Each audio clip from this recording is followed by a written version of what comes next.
Hi అండి. ఈరోజైతే కొత్తిమీర వేసి అల్లం వేసి పచ్చడి చేస్తున్నాను.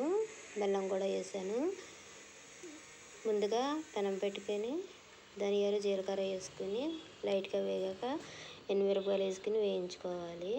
తర్వాత ఆయిల్ వేసుకొని నేను పల్లి ఆయిల్ వేసాను. అల్లం ముక్కలు వేయించుకోవాలి.